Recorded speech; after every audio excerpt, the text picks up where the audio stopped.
ఇంతవరకు మన తండ్రి అయిన దేవుణ్ణి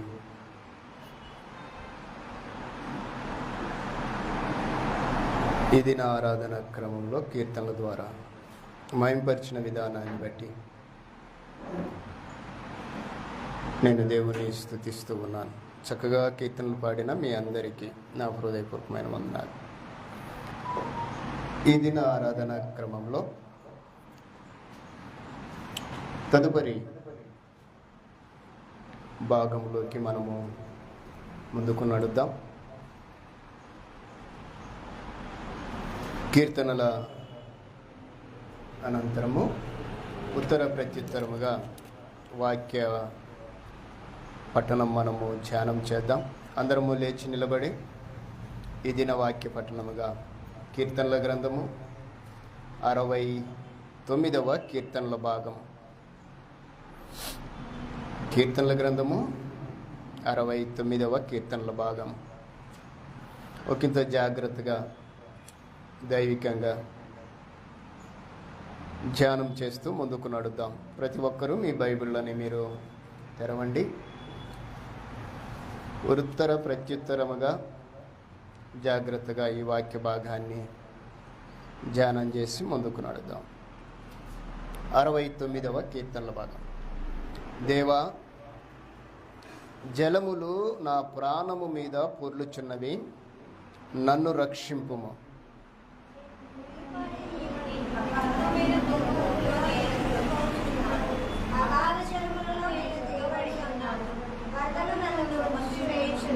నేను మొరపెట్టుట చేత అలసియున్నాను, నా గొంతు వెండిపోయెను. నా దేవుని కొరకు కనిపెట్టుట చేత నా కన్నులు క్షీణించిపోయెను.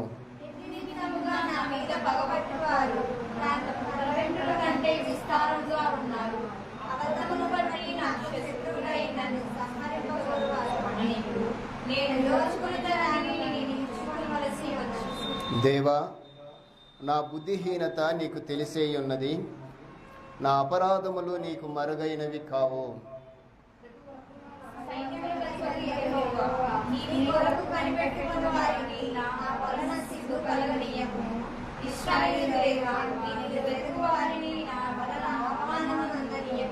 నీ నిమిత్తము నేను నింద నొందిన వాడనైతిని, నీ నిమిత్తము సిగ్గు నా ముఖమును కప్పెను.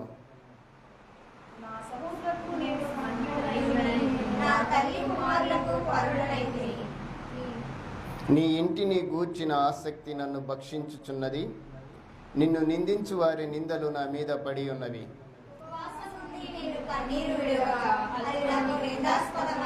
నేను గోనెపట్ట వస్త్రముగా కప్పుకొనినప్పుడు వారికి అపహాస్యాస్పదుడనైతిని.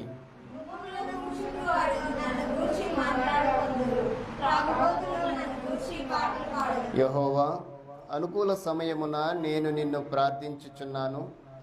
దేవా, నీ కృపా బాహుల్యమును బట్టి, నీ రక్షణ సత్యమును బట్టి నాకు ఉత్తరమిమ్ము.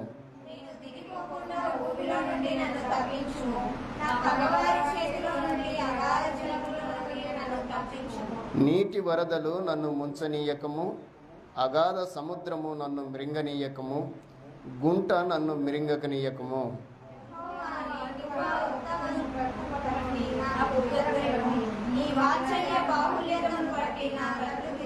నీ సేవకునికి విముఖుడవై ఉండుము, నేను ఇబ్బందిలో ఉన్నాను, త్వరగా నాకు ఉత్తరమిమ్ము.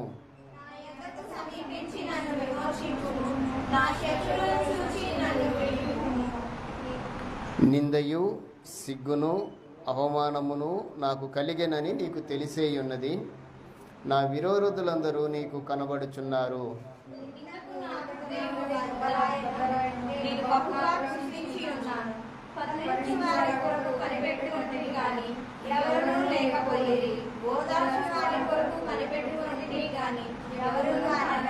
వారు చేదును నాకు ఆహారముగా పెట్టిరి, నాకు దప్పి అయినప్పుడు చిరకను త్రాగనిచ్చిరి.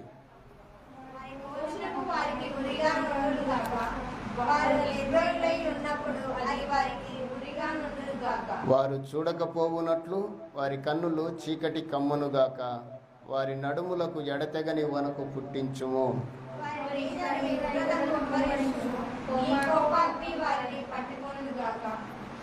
వారి పాలెములు కాపాడుగాక, వారి గుడారములలో ఎవడునూ ఉండకపోవునుగాక.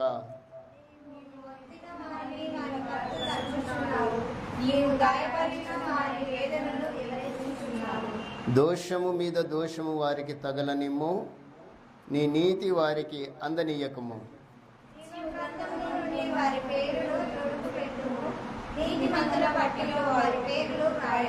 నేను బాధపడిన వాడనై వ్యాకుల పడుచున్నాను. దేవా, నీ రక్షణ నన్ను ఉద్ధరించునుగాక.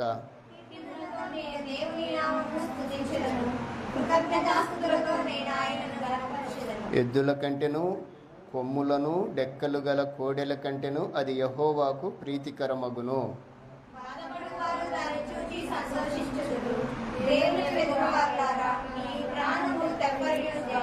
యెహోవా దరిద్రుల మొర ఆలకించువాడు. ఖైదీలో నుంచబడిన తన వారిని ఆయన తృణీకరించువాడు కాడు.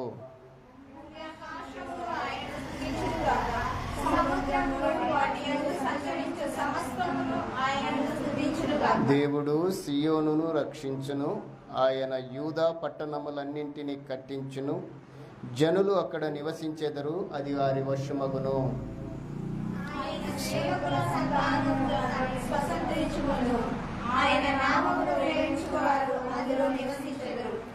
దేవుడి మాటలు మన వెనుకల్లో దీవించినట్లుగా ముందటి క్రమం కొరకై మనం వెళ్దాం. ప్రార్థనతో మనం ముందుకు నడుద్దాం. ఒకంత దైవికంగా కార్యక్రమాన్ని ముందుకు నడిపించుకుందాం. పరిశుద్ధుడైన తండ్రి, పరలోకమందున్న దేవా, నీకు స్తోత్రాలు. మీ కుమారుడైన యేసుక్రీస్తు వారి నామములో నీ సన్నిధిలో మేము మమ్మలను నీ సన్నిధికి నడిపించినందుకై స్తోత్రాలు. ఇంతవరకు ఈ దిన ఆరాధన క్రమంలో ప్రార్థన, కీర్తనలు, వాక్య పఠన, ధ్యానములు మీరు మాతో ఉన్నారు. ముందున్న కార్యక్రమంలో మీ సన్నిధి, మీ సహాయాన్ని కోరుతున్నాం. మాతో ఉంచండి. మా మధ్య మీరు ఉండి మాకు అవసరమైన మీ మాటలను మాకు అందించండి. మేమేమి నేర్చుకోవాలనో, ఏమి నేర్చుకుంటే అది మాకు ప్రయోజనకరమో అది మేము తెలుసుకొనుటకు మమ్మల్ని మీరు ఆయత్తపరచండి.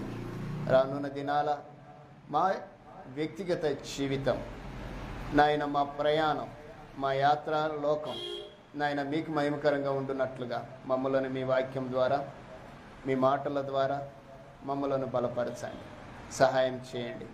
అన్ని విషయాల్లో మీ సన్నిధిని మేము కోరుకుంటుండగా దయ చూపించండి. మాట్లాడబోతున్న నీ దాసుల పక్షంగా మీరు తోడుగా ఉండి మీరే ఘనత, మహిమ, ప్రభావాలను పొందుకోమని యేసుక్రీస్తు నామములో ప్రార్థించుచున్నాము తండ్రి, ఆమేన్.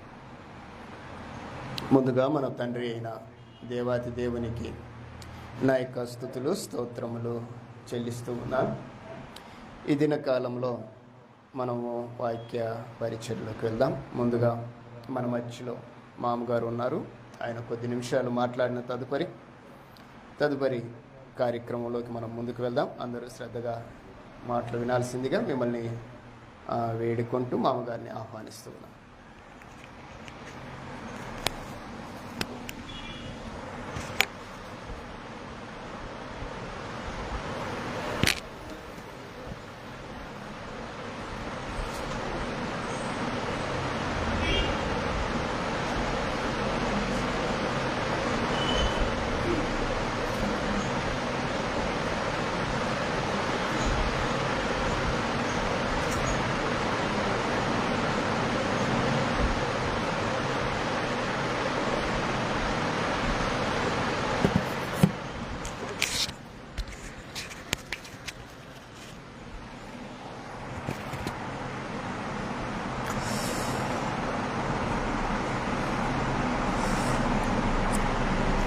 ప్రేమంటి దేవుని పిల్లలకు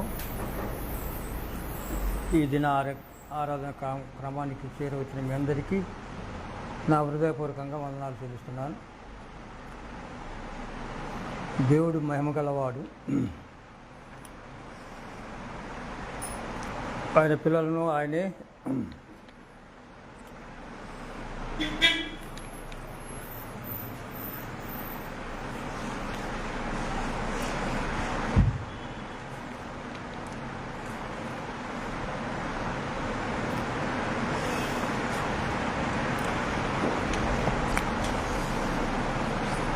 చిన్న ప్రార్థన చేసుకుని వాక్యంలోకి సాగుదాం.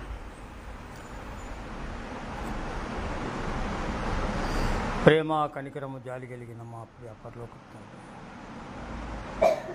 పరిశుద్ధుడు నిత్య నివాసి ఎల్లప్పుడూ మేము స్తుతించే భాగ్యాన్ని మాకు అనుగ్రహించిన దేవ, అనుదినారము మాకు దయచేసిన దేవుడు నాయన, నీ పిల్లలమైనను మమ్మలను తండ్రి ఇంతవరకు భద్రపరిచి ఉన్నావు.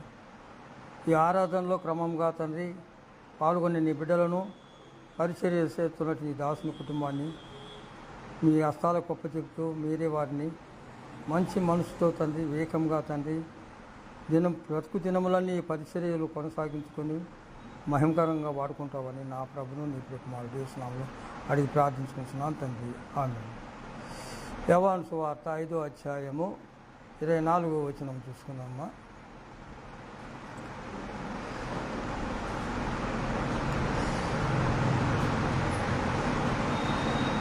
యోహాను సువార్త 5వ అధ్యాయము 24వ వచనం.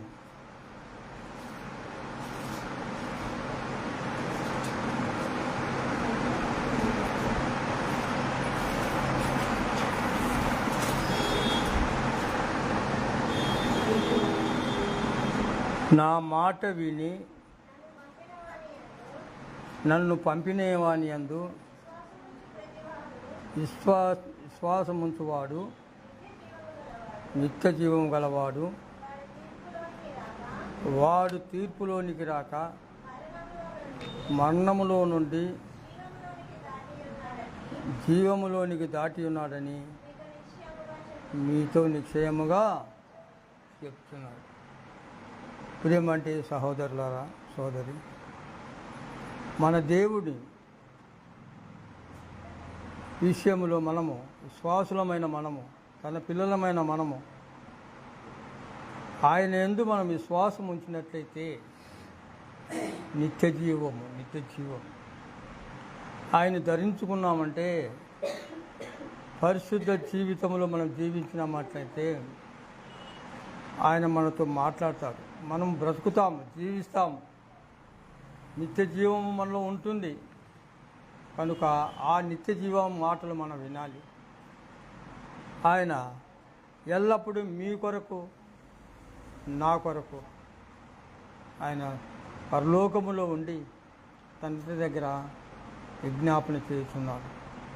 అట్టి వాణి యందు మనం విశ్వాసం ఉంచాలని జ్ఞాపకం చేస్తున్నాం. మీ అందరికీ కూడా దేవుడు తన స్వరక్తం ఇచ్చి సంపాదించుకున్న సంఘాలలో ఆయన ఉన్నాడు. ఈరోజు ప్రపంచమంతట్లో కూడా ఆరాధన జరుగుతుంది. ఆరాధన క్రమంకు కూడా ఆయనే అక్కడనే పాల్గొంటున్నాడు. ఆయన చూస్తున్న దేవుడు ఎక్కడనైనానో సరే ఆయన ప్రపంచ వ్యాప్తి ఆయన నేత్రములు ఉన్నాయి, ఆయన చెవులు. మానవులకు ఉన్న అవి ప్రయోజనకరము కావు, కానీ ఆయన నేత్రములతో చూస్తున్నాడు, ఆయన చెవులతో వినుతున్నాడు, గ్రహిస్తున్నాడు, మనకు నేర్పుతున్నాడు, మమ్మల్ని పోషిస్తున్నాడు.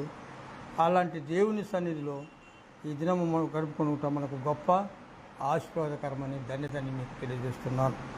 అదే యోహాను సువార్త 5:28 వచనము 29 వచనం చూసుకుంటే, యోహాను సువార్త 5వ అధ్యాయము 28, 29 వచనం.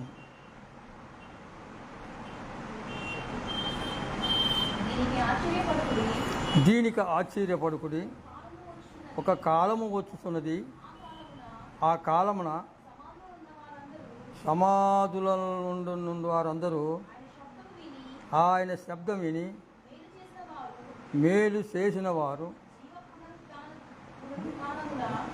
జీవపు పునరుత్థానమునకును, కీడు చేసిన వారు తీర్పు పునరుత్థానమునకు బయటికి వచ్చేదరు. ఒక కాలం, దాని సమయం అనుకూలంగా ఉన్నప్పుడు దేవుడు ఆ సమాధిలో ఉండే వాళ్ళు కూడా మేలు కొలుపుతాడు. అయితే ఇది పునరుత్థానం, జీవ పునరుత్థానమునకు, కీడు చేసిన వారికి తీర్పు పునరుత్థానమునకు అందరూ బయటికి వచ్చినప్పుడు ఆ పునరుత్థానంలో పాల్గొన్నవారు ఆ సమయంలో అప్పుడే ఏర్పరచబడతాయి. మేకలను, గొర్రెలను ఏర్పాటు చేస్తాడు. ఎవరిని ఏ విషయానికి తోసివేస్తాడో ఆ పక్కకు వెళ్ళవలసి ఉన్నది కనుక అంతవరకు విశ్వాసులమైన మనము దేవుని నుండి నిరీక్షణ కలిగి ప్రభు మాటకు లోబడి దేవుని ఆజ్ఞకు లోబడి మంచి నడవడికను మనం నేర్చుకోవాలి. మన చూపులు కానీ మన నడవడికలు కానీ మన క్రమము కానీ సమస్తము కూడా ఆయనకు కనిపించాలి. తండ్రికి కుమారునికి ఎంత బాధ్యత కలిగి ఉన్నదో ఆ బాధ్యతను నెరవేర్చే వరకు ఆ కుమారుడు ఎంతో జ్ఞానముతో పెంచుతాడు. కనుక ఆయన నిత్యజీవం అనేది మన కొరకు ఇచ్చి పెట్టున్నాడు. పరలోకము నుంచి భూలోకమునకు రావటానికి ఆయన సొంతగా వచ్చింది కాదు. ఇది తండ్రి అయిన దేవుడే తన కుమారుణ్ణి భూలోకానికి పంపించాడు. ఆయనే జీవాధిపతి, ఆయనే జీవహారము, ఆయనే పునరుత్థానుడు, ఆయనే సమస్తానికి కారకుడై మూల కారకుడై ఉన్నాడు. కనుక అలాంటి దేవుని సన్నిధిలో ఈనాడు మనం ఉన్నాం. మనము మన కుటుంబాలు కూడా మన పిల్లలను కూడా మనము అలాగే నడిపించుకుందాం. దేవుని సన్నిధిలో ప్రార్థించండి. ప్రార్థించిన వెంటనే నీకు జవాబు దొరుకుతుంది. నువ్వు ఎప్పుడు పరిశుద్ధపరచబడతావో అప్పుడే దేవుడు నిన్ను చేర్చుకుంటాడు, లెక్కింపులో ఉంచుతాడు. నీ ప్రార్థన నీ మనవులు సమస్తం ఆలకించేవాడు ఆయన. ఇంక ఎవరు ఏ మానవుడు ఆలకించేవాడు కాదు. ఏ కష్టాలు వచ్చినా ఏ నిష్ఠాలు వచ్చినా ఎన్ని ఇబ్బందులు పడినా కూడా ఆయనే మనకు కారణం. ఏ మానవుడు చేయలేని సహాయం చేసేవాడు ఆయనే. ముఖ్యమైన విషయాలు ఏంటంటే దేవుని యందు భయభక్తులు కలిగిన వారి గృహముల చుట్టూను యెహోవా దూతలను కావలి ఉంచుతానన్నాడు. ఆ దేవుడు మనకు కర్త అయి ఉన్నాడు, మనల్ని నడిపించేవాడుగా ఉన్నాడు. కానీ ఇట్టి సమయంలో దేవుని మనం ఆరాధించుట ఈ సమయం మనకిచ్చి మనం సజీవులంగా ఉంటే ఆ తీర్పు దినాన కూడా ఆయన అక్కడుండి చూస్తూ, నా తండ్రి చేత ఆశీర్వదింపబడిన వారులారా మీరు ఎందుకు ఎలుపల ఉన్నారు, లోపలికి రమ్మని పిలిచి సమయాన్ని ఆయనకి మనము సంపాదించుకోవాలి. అక్కడ తీర్పులో నీవు నేను అందరం అక్కడ నిలిచే ఉంటాం. ఆ తీర్పులో ఇక్కడ నిలిచి ఉన్న నేను నీకు బోధ చేస్తూ మాటలను వినుతున్న వారును అక్కడ నిలబడితే మరి నాకు దొరికే స్థానం నాకు నరకంగా దొరికితే, అయ్యా అక్కడ రామయ్య నిలబడి ఉన్నాడు, వాక్యం చెప్పినాడు, ఏందే ఆయన అక్కడికంటే వాస్తవం ఉన్న హృదయాన్ని ఏ మానవుడు ఎరిగిన వాడు కాదు, అందరి హృదయములు ఎరిగిన వాడు దేవుడే.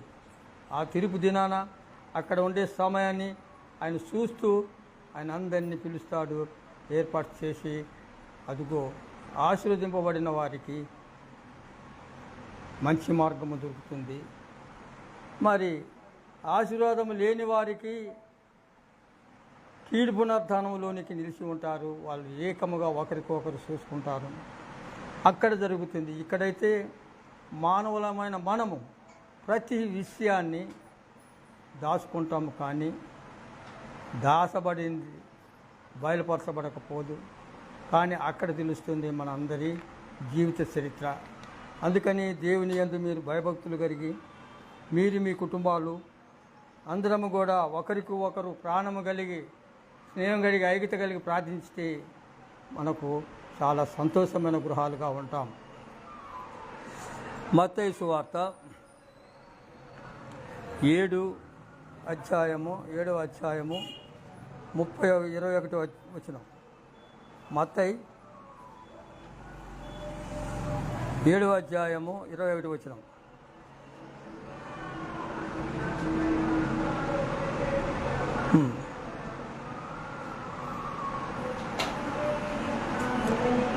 మత్తయి సువార్త 7వ అధ్యాయము 21 వచనం.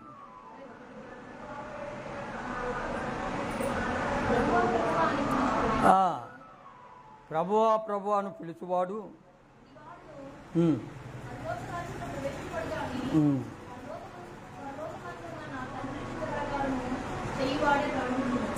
అక్కడ ప్రభు అని యేసుక్రీస్తే మాట్లాడుతున్నాడు. ప్రేమంటే సోదరులారా, ప్రభువా ప్రభు అను నన్ను పిలుచువాడు ప్రతి వాడును పరలోక రాజ్యములో ప్రవేశింపడు, కానీ పరలోకమందున్న నా తండ్రి చిత్ర ప్రకారము చేయువాడే ప్రవేశించును అని చెప్తున్నాడు.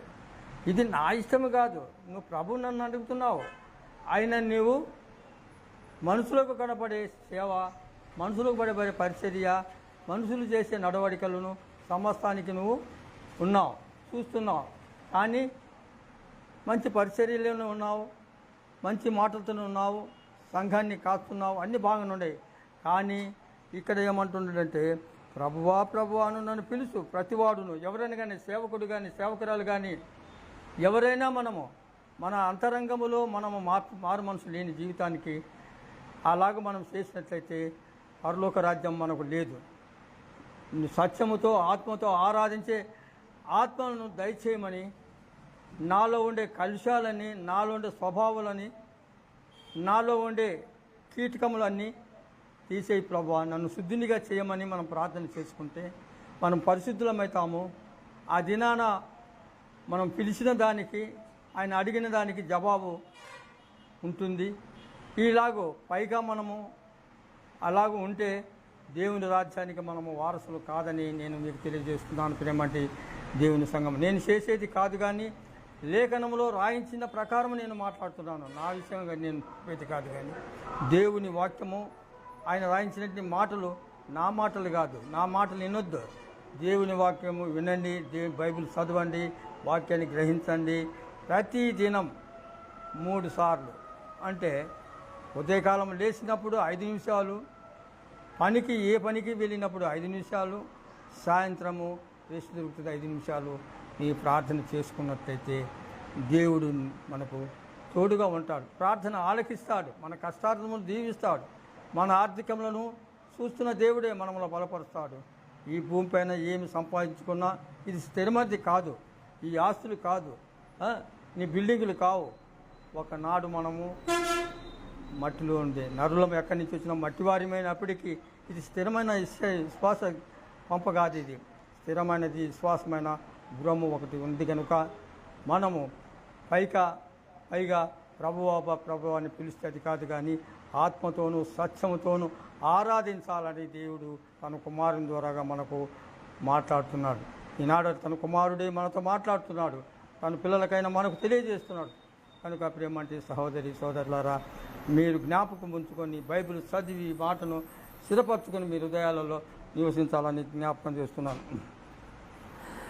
మత్తయి సువార్త, అదే మత్తయి 16, 26, 27 వచనంలో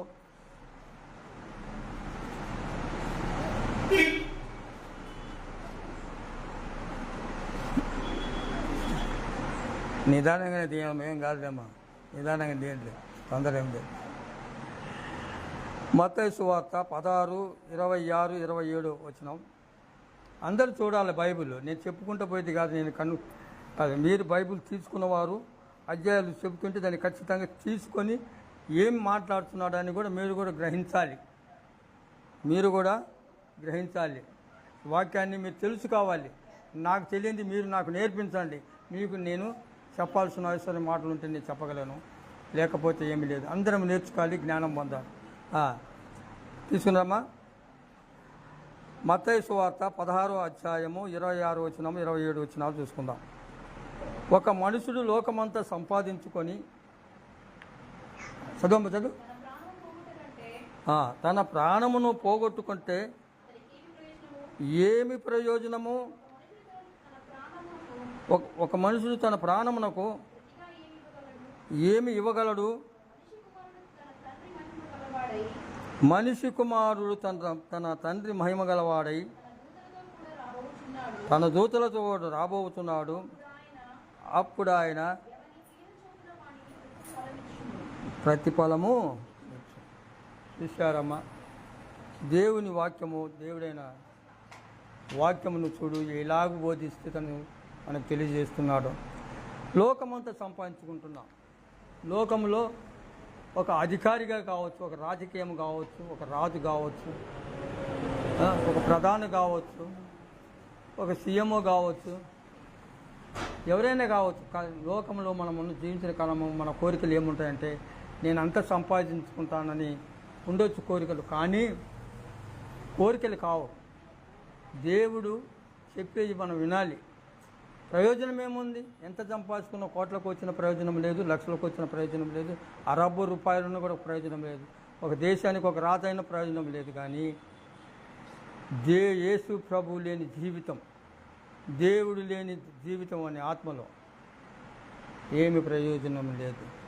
ఇంతకంటే మహాభాగ్యము పరలోకములో దాచబడినట్టు ధనం ఉంది మన కొరకు. అక్కడ చెమటలు కొట్టవు, ఏమి. భూమి మీద ఎంత సంపాదించుకున్నా విడబడి వెళ్ళిపోయే వారమే. మరి ప్రయోజనం ఏముంది?